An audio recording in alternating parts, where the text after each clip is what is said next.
actually go live. I'll chat first. I'll talk to Eloise after that, and then introduce you guys one by one. It's really just to set up an introductions initially, but I'll ask you about the organisation to represent.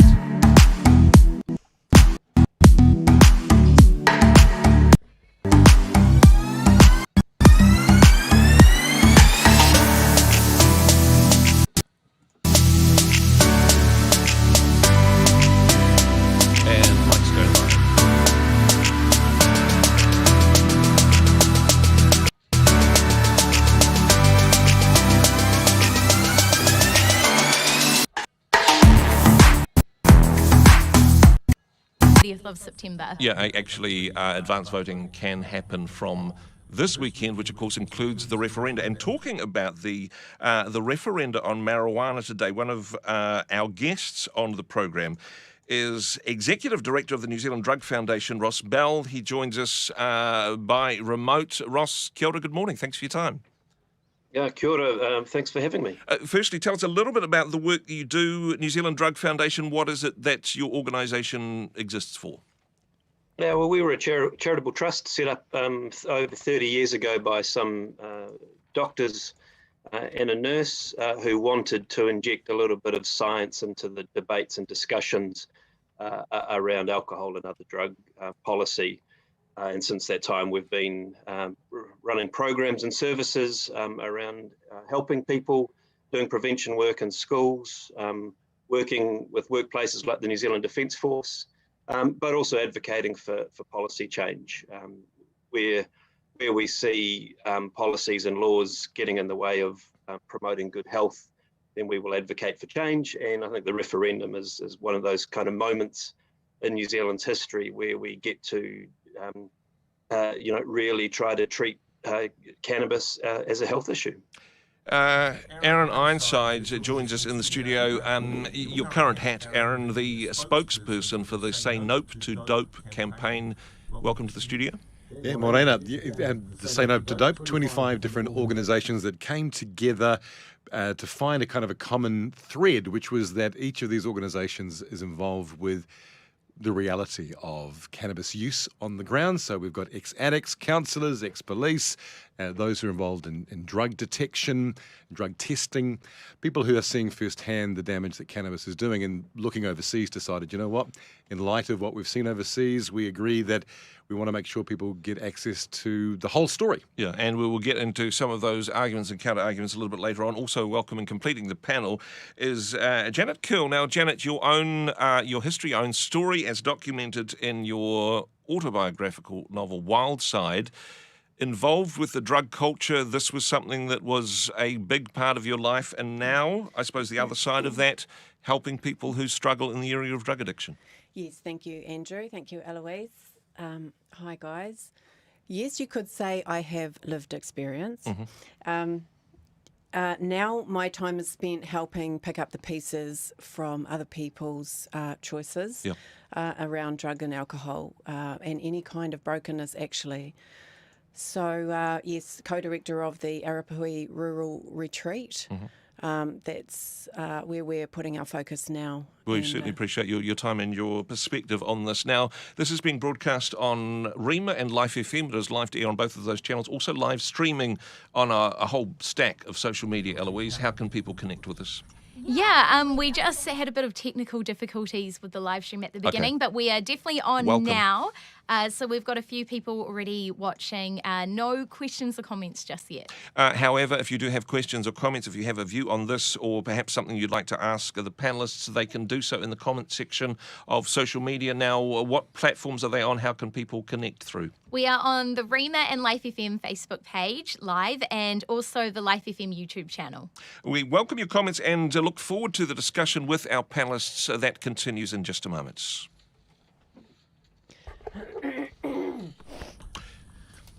Excuse me. And hey, welcome to people on the live stream. Thank you very much for joining us. Apologies. It seems, Eloise, we have a different technical problem every week. This week's one seems to have been solved onwards and upwards. And hey, don't just sit there like a lurker and a stalker. Do keep those comments coming in. And Eloise, I mean, it's going to be pretty boring for you if no one comments, right? Yeah. Yeah, exactly. So thanks, guys. Off to a good start. We are just in a commercial break, which is like 3 minutes, and then we are back off into that now. There are 3 breaks of about 12 minutes each, and there'll be a commercial break in between each one of those. I will start with a general introductory question. Each one of you will get the first question in a break, so I will juggle the order of it to give everybody an opportunity to give their point of view.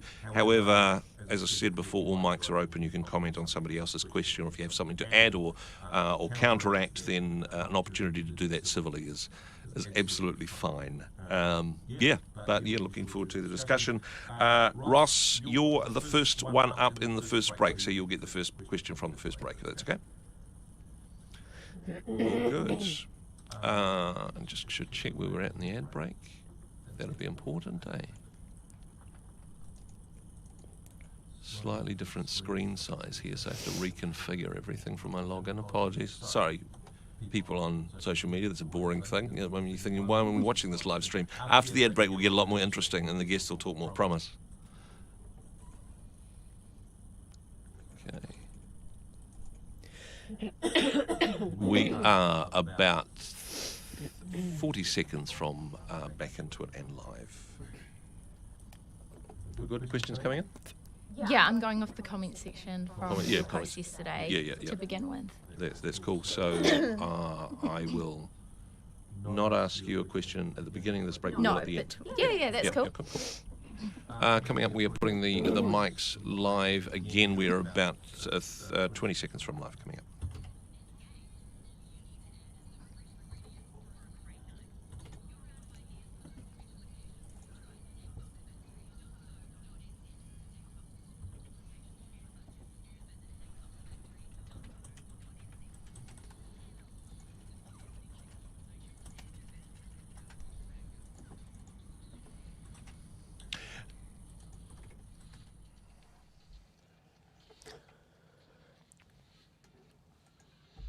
And Eloise, people connecting with the live stream on Facebook and YouTube. We've got some people watching and starting to comment, perhaps? Yeah. Hi to Isaac and Susanna, as well as Hiro, who are watching on the Life FM Facebook page. We also have other people who haven't commented that they're watching, but we can see the numbers. And also over on the REMA Facebook page, we've got people watching there as well. Now, this morning we are talking about the marijuana referendum. Of course, all of us have the opportunity to say yes or no to amended legislation which would legalise the recreational use of cannabis in Aotearoa. I know various parties have different viewpoints on this. In general terms, sometimes we think, well, this is like a spectrum between freedom and protection of the vulnerable. However, in this instance, I think it's perhaps more likely that we are on more of the same page there. I think everybody's wanting to protect the vulnerable, except we perhaps have different views on how we should best do that. Ross, do you think that's a fair comment? Yeah, I think that is a fair comment. That I think everyone on this panel are interested in reducing the harms from cannabis. The question of the freedom question isn't something that I would advocate for. You know, we're a public health organisation, but I think that is a legitimate part of this debate, remembering that there's almost 600,000 New Zealanders who consume cannabis every year, and under legal regulation, they would get access to safe products, not having to interact with tinny houses and all of those kinds of things. Yep. So I think there is a part of it that adults do have a choice. One of the concerns that have been raised, and this is a comment that we've got feedback on, is the impact on the mental health in particular of young people to recreational marijuana use. Now, you're a health organisation, you've done the research. Is that a concern that you would share as well, Ross? The mental health effects of cannabis is an issue that we share. In fact, any of the harms around cannabis, we've always worried about. And I guess the flip side of that is our current system actually working to the fears that people have around the harms of cannabis are happening now. And I think we need to get a little bit more pragmatic about what is happening now. I think also the fear that there's kind of this equation that you legalise, you increase use, you therefore increase harm. But that hasn't actually played out overseas. We've seen in jurisdictions that have legal regulation, particularly amongst young people, cannabis use doesn't increase, and in some cases it decreases. So I would challenge the sort of gut instinct that people have that legalisation means we're going to see increased problems. That hasn't actually played out. Janet, just wanting to get your comments on this because it's not just a young people thing, obviously, but it's been a tough year for all of us in New Zealand. It's been a rough one, and I suppose for some people they see marijuana use, recreational marijuana use, as a way of self-medicating to help them cope with the daily stresses of life. What would you think for somebody who's saying, hey, actually, this is just what helps me cope? Yeah, well, to be honest, Andrew, it's not a real fix. It's just like alcohol to push reality back a bit. It's not going to fix anything. It's going to make the problem worse. You're going to have health issues. You're going to have, if your addiction gets out of control, your family will suffer. Your job will suffer. Everything suffers. And, I have to also question the idea that it's for public safety. And you don't want young people going to the tinny houses. Well, even if we legalise marijuana and say make it 20, illegal for 20 or over, yeah. Then what about those teens? They're still going to be going to the tinny houses. It just every piece of data that I've looked at from overseas points to increased harm in every single way. In some instances, there was a slight reduction of 2% of harm to teenagers going down. But in every other aspect of life and society, everything else went out of control. Aaron, your thoughts on Ross's point. This is a health issue, not an issue of criminality. We're wanting to reduce the harm of marijuana in our society. There is definitely harm there, even whilst it is illegal. What's your view to the argument to say this is a health issue? This is about the health of our population. It's not about criminality. Look, I think these end up being false choices that get played out. In reality, with respect to both the health aspect and the criminality aspect, we've already made really positive changes to our law. We've made medicinal cannabis legal. Unfortunately, the politicians made it expensive and very limited, so the sick and suffering couldn't get their hands on what they needed for their pain relief, and we want to see that law improved and fixed. We've also made a change to the Misuse of Drugs Act. We've written into law what was policing policy for 20 years. It now says in our law, if you get caught smoking a joint, you're to be referred to health services, not to be given a criminal conviction. And I have the latest conviction figures in front of me. 2,500 people in total got cannabis offence convictions in the last year in New Zealand, but only 591 of those were for cannabis alone. The rest were cannabis plus a whole bunch of other things. And of those who were cannabis alone, only 230 of them were for personal use or possession, and only 5 of those were given a jail sentence. So in reality, we don't actually criminalise people. But isn't it better for people that are wanting to get marijuana to be able to pick it up from a specialist store on the high street instead of having to go to a tinny house and deal with gangs and drug dealers? If the black market went away, but the black market does not go away. It remains a dominant player, and you set up a competitive environment. So in Canada, what we saw was the price of cannabis went down. Legal weed was $10 a gram, the black market equivalent $5.90. And that's the problem, is you create a competitive environment that means you've got two markets, a legal one and an illegal one, both trying to find new customers. Ross, wanting to get your feedback to that. So gang involvement with drug dealing in New Zealand, that has gone hand in hand for many years now. This conversation about how to, bring this industry into the light, do you think that will reduce gang involvement in that area? Look, it absolutely will. If we vote no, we guarantee that 100% of the market will remain in the hands of organised crime. So under legalisation, we've seen in Canada in less than 2 years, they've got more than half of the market has moved into the legal market, and knowing that that's after 50 or 60 years of prohibition, I think that's a pretty good success, and we're going to see that only get better. You know, I kind of get astounded that that people will pick a few minor holes in the law and even say only a handful of people are getting criminalised. But, you know, thankfully it's not your kids that are getting criminalised. You know, the reality is cannabis is here.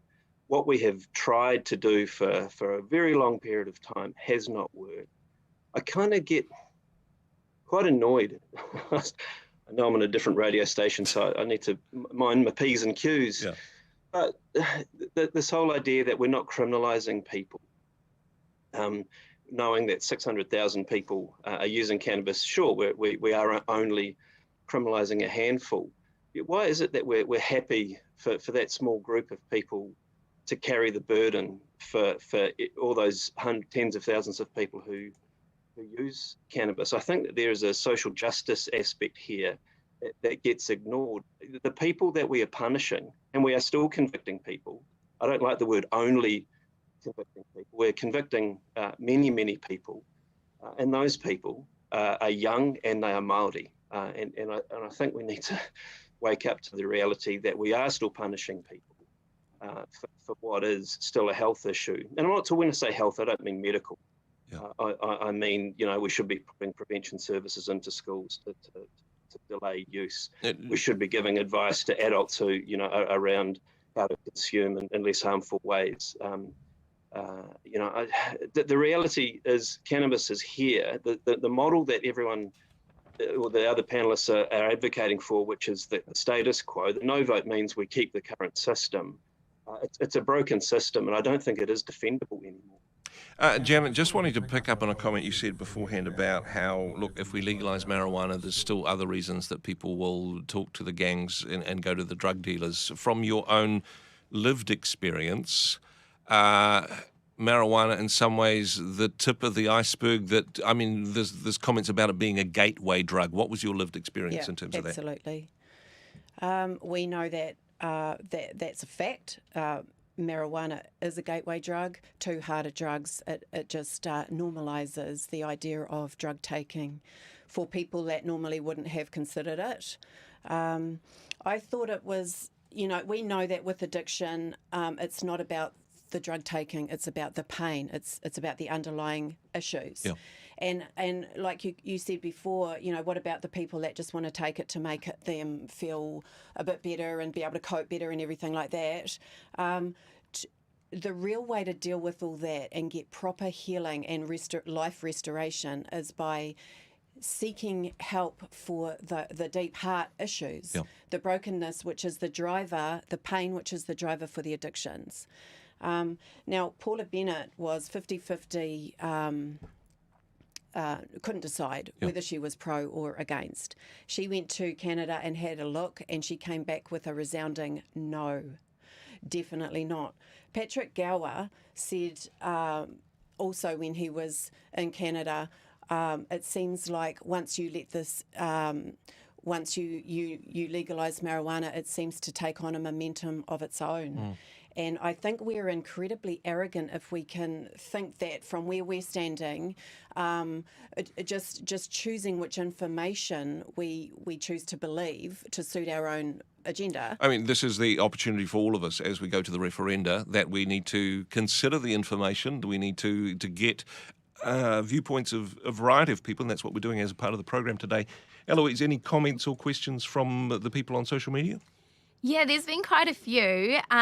So I guess we'll start with this one from Isaac. Wasn't the government planning on being smoke-free by 2025? And how does making cannabis legal aid in achieving this goal? Anybody in particular want to go with that one? Well, I've spoken to the head of the New Zealand Respiratory Foundation, and she says that they're opposed to this referendum. They're opposed to vaping, and were sad that the government rushed into vaping, because now still the most common ways cannabis is used is through smoking and through now vaping. But even the alternative of edibles concerns our medical community because dosage is a much huger problem with edibles. They're often much higher THC. It's much harder for people to monitor how much they've taken because the effect takes much longer to get in. So whether it's smoking or whether it's edibles, we have a problem, but certainly it seems inconsistent. Ross, just wanting your comments on this. It does, legalising recreational marijuana does seem to be going the opposite direction of smoke-free Aotearoa. Your thoughts? No, I mean, not at all. I just need to keep reminding everyone that cannabis is here. People are smoking it already. The smoke-free 2025 does not say we think prohibition is the way to go. We're going to hand the control of tobacco to organised crime. Instead, it says here's a target we want to hit, and here are the public health regulatory approaches we're going to take. We're going to educate young people. We're going to put a tax on it.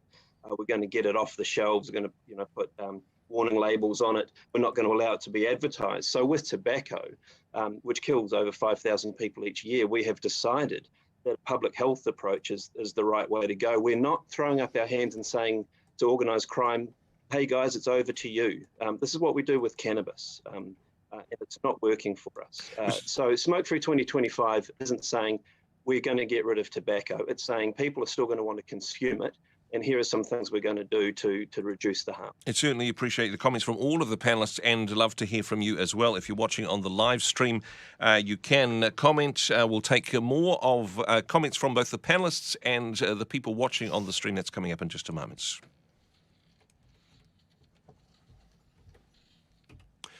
Okay, there we go. We are done into the second break. Guys, thank you very much for that. And Ross, I appreciate that you may feel that you're a bit sort of outnumbered, but we value your participation.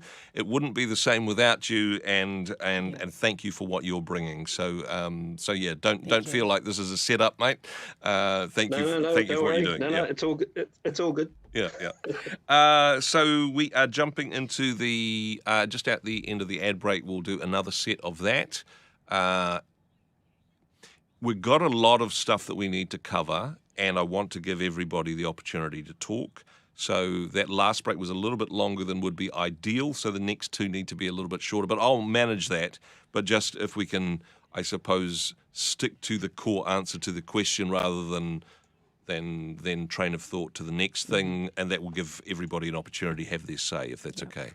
And Janet, you were first up. You get the first question in the next break, if that's okay.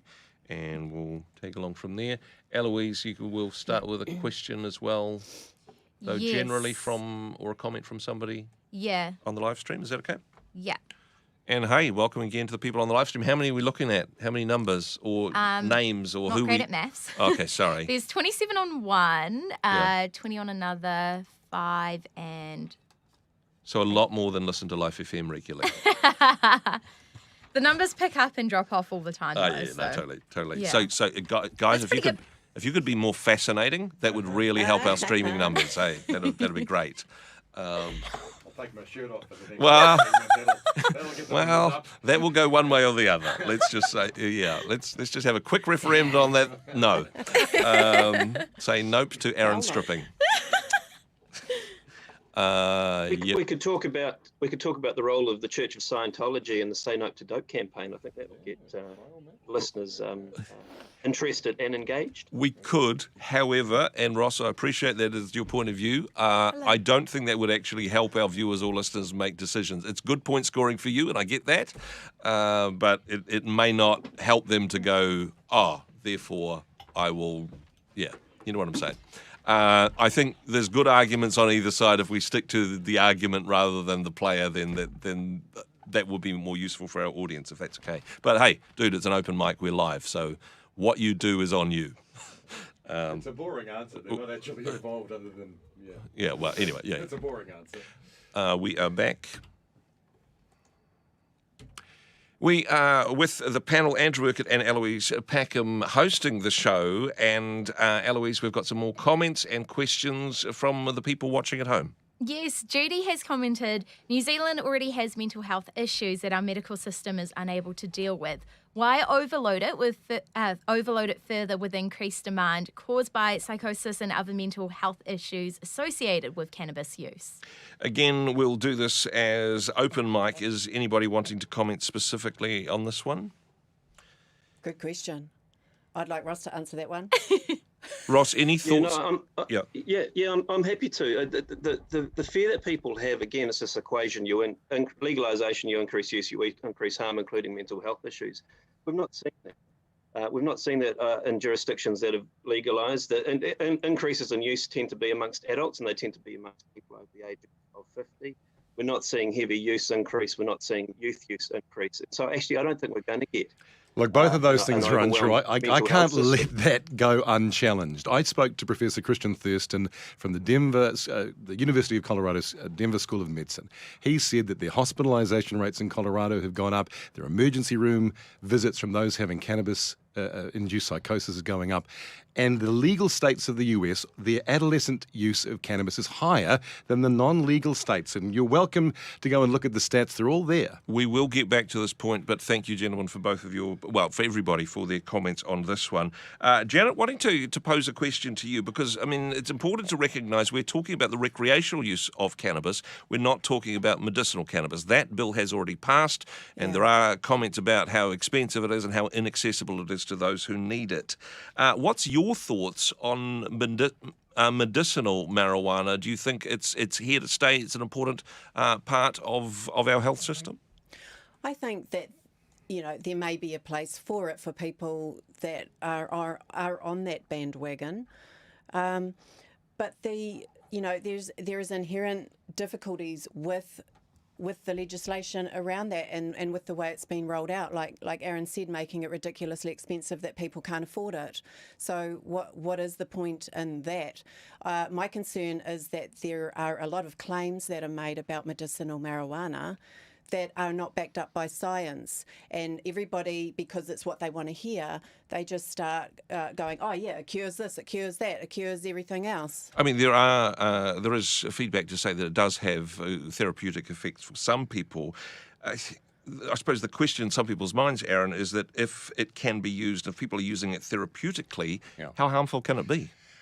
Well, indeed, this is the reason the New Zealand Medical Association opposes the legislation, because they're very concerned that people will bypass the doctor and say, you know what, I've decided that I can use cannabis without getting a prescription, without knowing what's in that product. There's some research came out recently that showed 47 different medications that stopped working properly if you started using cannabis. Now, your doctor's job is to know what the interaction between medications is. So we're saying, look, stay with the doctor, stay with products that are made from the plant. The NZMA say, look, the plant is not medicine. Products made from ingredients in the plant are medicine. It does seem, though, the medical service or medical industry in New Zealand are a little bit gun-shy when it comes to prescribing or investigating the use of medical marijuana. Well, this comes to Janet's point. 79% of Kiwi doctors are reluctant to prescribe because the jury is out for so many of the claims. We know a couple of areas seem pretty clear. If you're going through chemotherapy, it's really great for nausea. If you have some kinds of seizures, it seems to be really good for managing those. Everything else are mixed bags in terms of the reports. It's yet to be that the doctors are saying confidently, yes, this definitely works. Now, look, we want to see more research. There's clearly some benefit to be had, but let's strengthen the medicinal area one law at a time. Ross, you wanted to get Ross's comments on this as well, because, with medical marijuana, it is the thing of saying, hey, let's bring it into the light. Let's get some research. Let's get some protocol. Let's get some regulation and safety around it. Ross, this is basically what you're asking for recreational as well, isn't it? Well, there's a few benefits that come with legal regulation, but patients will get those proven products. They will know what they're buying. At the moment when they go to the black market, they don't know what's in it. They don't know, the different ratios. Actually, I find on this issue, patients are well ahead of medical professionals. I would expect doctors to get educated, and they seem, for whatever reason, unwilling to do that. We've seen enough patients who benefit. We've seen enough research from around the world to show the benefits. But also we have to remember, not every medicine is a prescription. a lot of medicines are over the counter. I think what you're going to see with cannabis products, certainly what we've seen overseas, is that people will be able to get over the counter products that they know work for them for whatever their condition is. It may not be terminal illnesses, it might be to help with anxiety or sleep, things that you wouldn't always expect a doctor to need to prescribe. But we're saying that legalization will make it more affordable and give a broader range of products for patients, meaning that they will not have to go to the black market, which is where they're going to now. Back to I suppose, the recreational use of marijuana, because this is something that certainly muddies the waters in terms of people's thinking, what are we actually voting on here? It is the recreational use of marijuana and decriminalising that. There is, talk about let's bring this into the open, let's make sure we've got the support and the safety and the regulations to care for people who are currently using. But Ross, to be fair, they said that about synthetics, and that is still a huge problem in our society. Actually, when we regulated synthetics, we didn't see the problems that we now do today. When we mucked up that law and drove synthetics to the black market, that's actually when we started seeing all the deaths happening. And so, with alcohol and tobacco, we're not saying let's hand those over to the criminals. Again, we need to get real. Cannabis is here. It's being used by a whole lot of people. Majority of people who are using it don't have addiction, aren't getting into problems. And so, they're not going to overwhelm either our treatment or our mental health services. Adults are using cannabis for fun, and there's nothing, I think we should actually, legalise to give those adults that choice. Aaron, your thoughts on the argument which says, hey, actually, this is just good for the economy. Why should the gangs be making all the money on this? Why not something which is a part of our economy, albeit in the black market at the moment? Why can't these people be paying tax? We'll put GST on this. We need some innovative ways for our economy to recover. Maybe this is one of them. I'd like to explain what happened when Canada's legal market finally beat the black market. It happened because they finally decided to match the black market's price. They created what they call value products, which was $6 a gram, which matched the black market. And here's what's happened in Canada in the last few months. 3 of the largest companies have posted these losses. Cronos has posted a $35 million loss, Organigram posted a $100 million loss, and Aurora Cannabis, the biggest company in Canada, just posted a $3 billion loss. So I wouldn't be too quick to cash in the tax money, because it turns out in order to be competitive, you have to crash the price of cannabis, which makes it not profitable for the legal market. But in reality, let's just think about the philosophy we're saying. We're saying that we want to sell cannabis to adults, to raise tax money, to fund programs to teach teenagers not to do what the adults are doing.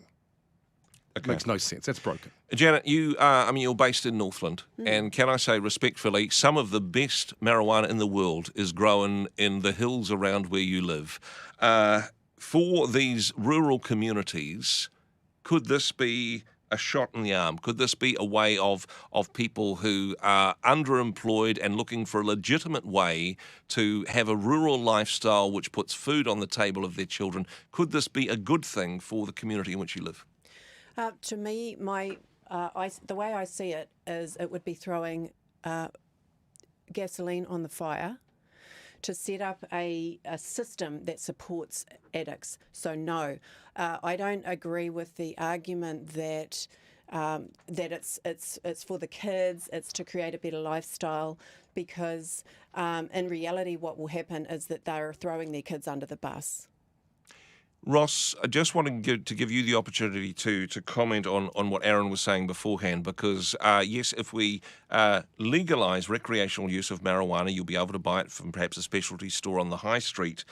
But the question is, what will this do to the underground market? Will there just be 2 parallel systems, one which has overpriced low THC, and if you want the really good stuff, you still need to go to the tinny house?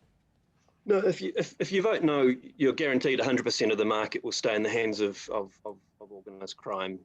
A yes vote is going to decimate to a large extent the black market, and where it doesn't, so you will still get the black market supplying to under 20s, and so you can focus on that. If people want higher strength products, because there is going to be potency is going to be limited for safety at about 15 percent, and if people want higher than that, then there is the opportunity under the law for them to grow their own. I think what you're going to end up seeing is kind of more of a connoisseur market, like we do with boutique beers, where it's not going to be big business. In fact, big business won't be allowed to happen. The way that the market's going to be structured, there's going to be limitations on how big these industries are going to be.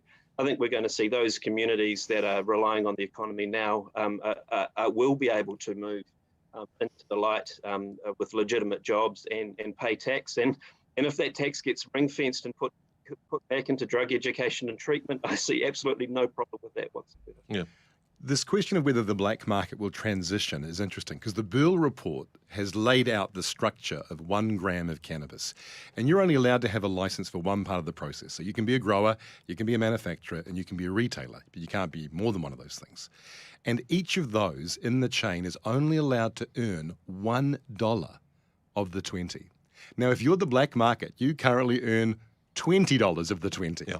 So the thought that people are going to give up the profitable black market to earn $1 on every gram seems very unlikely to me. Well, it seems like, I mean, you'd do a bacteria count on the milk of human kindness. I'd like to think that our fellow man might see an opportunity to do good things for their fellow man. Appreciate your point, though. Eloise, some more comments coming through from people watching the live stream? Yeah, so Susanna was wondering how accessible will it become? Will it be in dairies, corner shops, and how hard would it be to get a licence? Interesting point. Ross, firstly, did you want to jump in on that one? So no, dairies, supermarkets won't be allowed to sell it. You can only get a licence. Specialty cannabis stores will be the only people that can sell it. There's obviously a process to go through to get that licence. The Curle report estimated there'll be around 400 stores. They have to be dotted across the country and not clustered in certain communities as we have with alcohol and gambling. You're not going to really know that they're a cannabis store. There'll be really modest branding on the front, but inside there'll be trained staff who can, show you all the products, and adults can. And Aaron, just really wanting to bring you on this one because there's been some social media from the Say No to Dope campaign, which I must say very funny, very eye-catching, but also very inaccurate. An image of a local dairy with kids scooting past it, and they've, instead of having Coca-Cola branding, they've got marijuana branding, having marijuana sponsoring the All Blacks. This isn't reality, really, is it? It's scaremongering. The ASA said that there were no grounds for any of those complaints. In fact, in their decision, they actually said that the image of a dairy that had been recast now as a cannabis store met the criteria of the proposed legislation.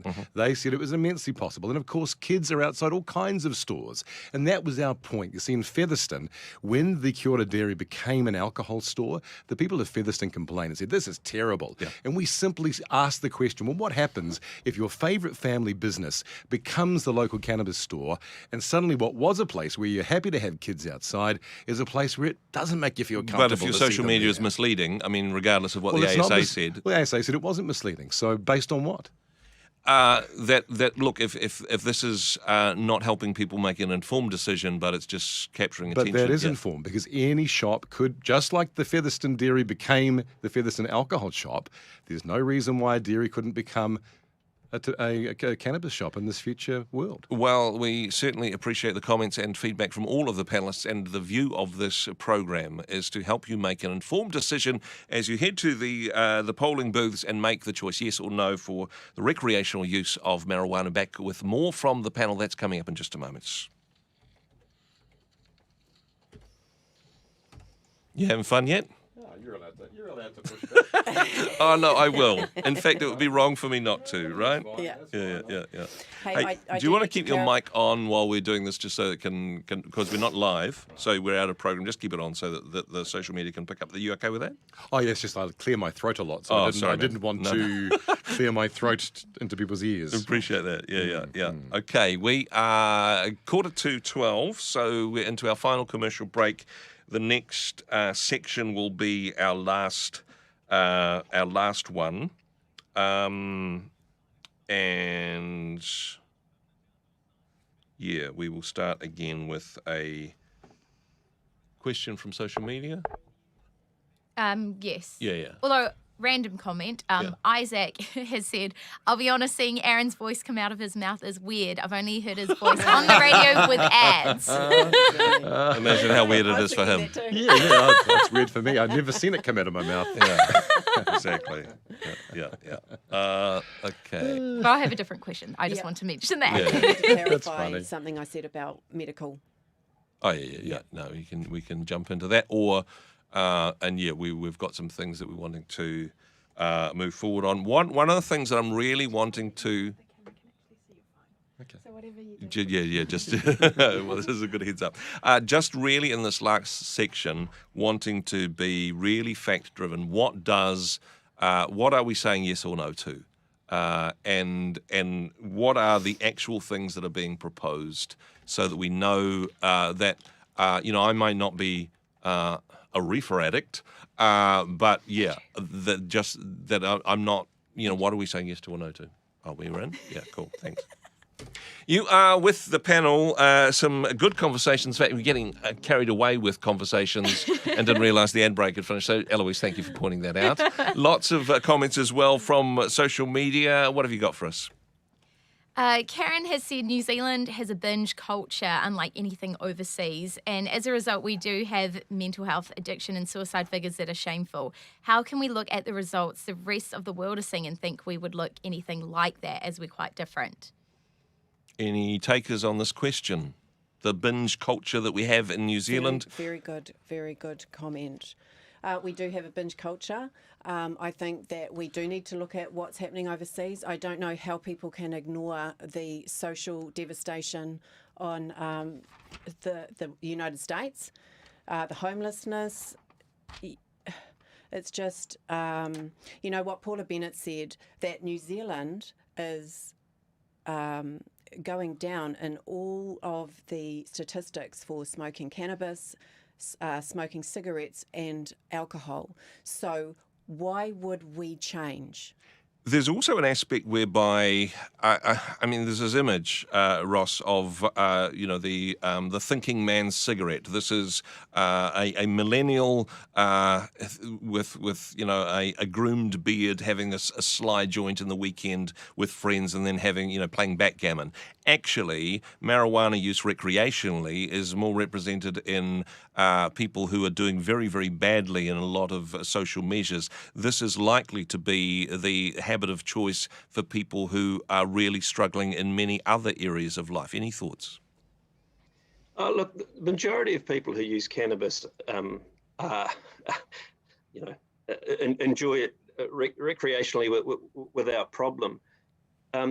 For people who have a problem, whether it's their cannabis use or alcohol use, there are going to be other issues. And for us to oversimplify it and say they have these problems, including this claim that there's going to be increased homelessness, they have these problems because of cannabis, I think deeply misunderstands what's going on in New Zealand society. I'm not going to say that legalisation is going to fix all of New Zealand's very complicated social ills, but nor am I going to say that it's going to make those problems worse. I think as a country, we've got to do a whole lot more to addressing the whole of the social inequality, but that is not being caused by cannabis. It may be a little bit of a chicken and egg. Is the social problems caused by the cannabis, or are the social problems causing people to go to cannabis? There's no way these social problems are being caused by cannabis.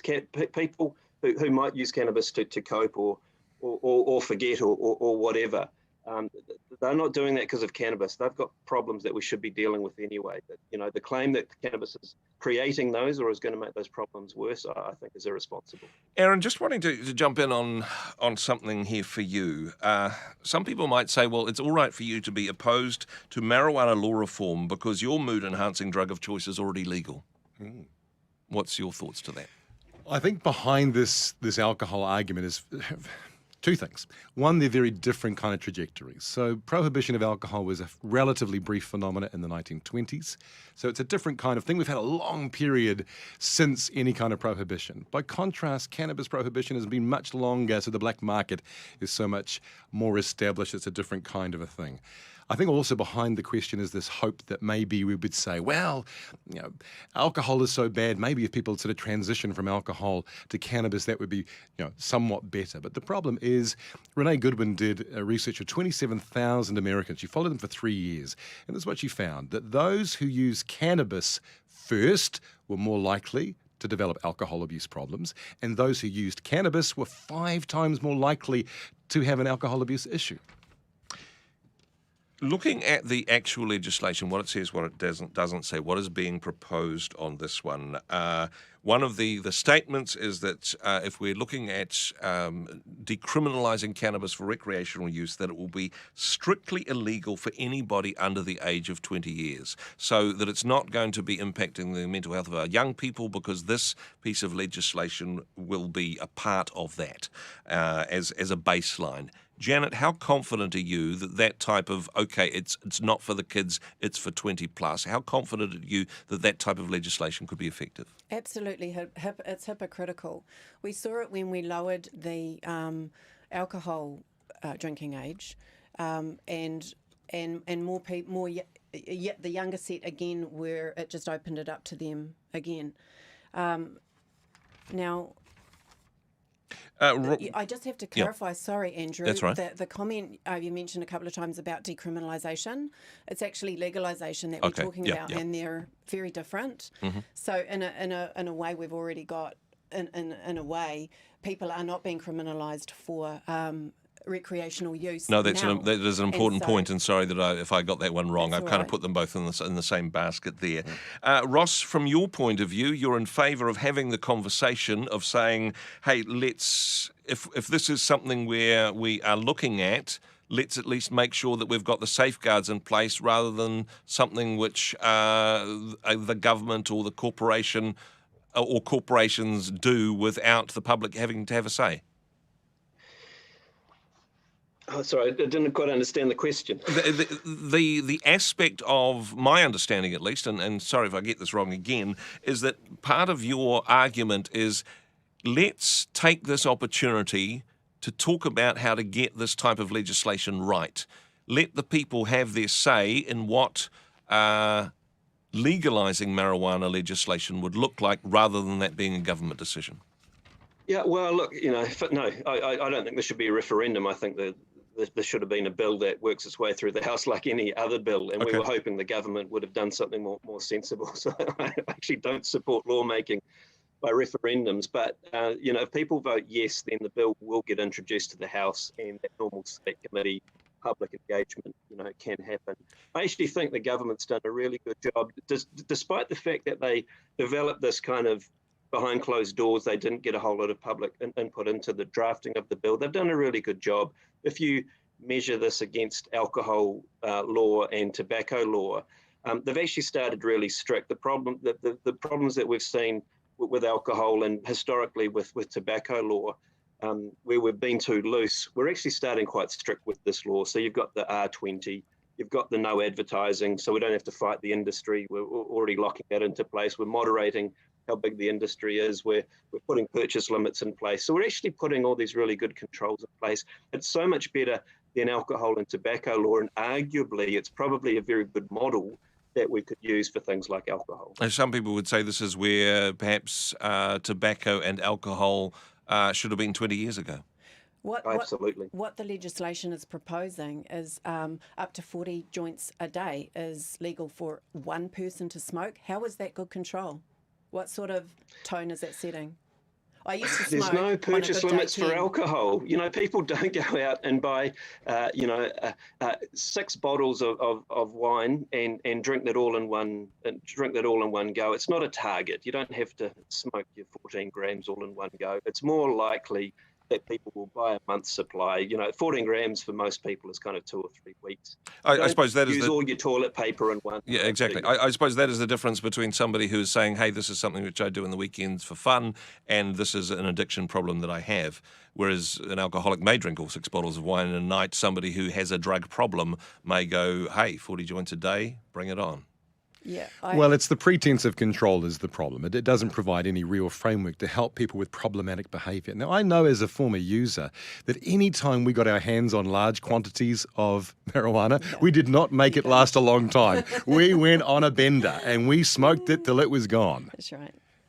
Because you had a problem. Most people don't. You have to acknowledge that the vast majority of people who use cannabis do not have a cannabis dependency. The overseas figures show that cannabis use increases once legalisation has occurred from, I've got it here somewhere, but it went from 900 to 9 million. I think it was Colorado. It more than doubles. Janet, sorry to cut across because we are coming down to the final couple of minutes of the program. So let's just say how you'll be voting and why. You've got a minute on that. Aaron, starting with you. We've made 2 important law changes. We've made medicinal cannabis legal. We've made a change to the Misuse of Drugs Act so you won't be criminalised for smoking a joint. And the effects overseas, it's too soon to know. Let's stand back and watch. Let somebody else do the experiment, because I don't want to throw a generation of our young people under the bus and put them into an experiment, a social experiment that they've not had informed consent over. I think your time's up on that one. Janet, a minute on how you'll be voting and why. I'll be voting against.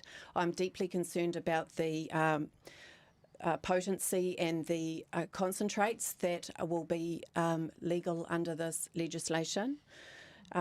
Which people will have access to 99.8% potent THC. Yep. And also Revelation 18, in Revelation 18, it says, as people who believe in the word of God, in those days the nations will be deceived by sorcery, which means pharmakios, which is an enchantment with drugs. Ross, we'll give you the final word on this one. How will you be voting and why? Look, I am going to be voting yes, obviously, because we have a system right now that does not work, and the proposal put forward by the government is actually a really good public health approach. It's may not be perfect. It's going to do a much better job than we're currently doing. So I'm voting yes because I live in the real world. Well, I certainly appreciate all of the comments and you guys playing reasonably nicely. I think that this has been very helpful for our listeners to making an informed choice. Eloise, finally to you. I think you're probably the only person on the panel that's never smoked marijuana, so we're not going to ask you for your vote on that one. But any final comments from the people that are watching and are participating on social media? Yeah, everyone's been loving the discussion today. And don't forget, it will stay on Facebook after, so you can go and watch it. And then we'll be putting it up on the website as well after. Hey, thanks very much for being part of the panel. Kia ora, and we'll join you again. We've got another one of these panels coming up next Wednesday. But thanks very much for all of the panel participants. Thanks for joining us today. Thanks, Andrew.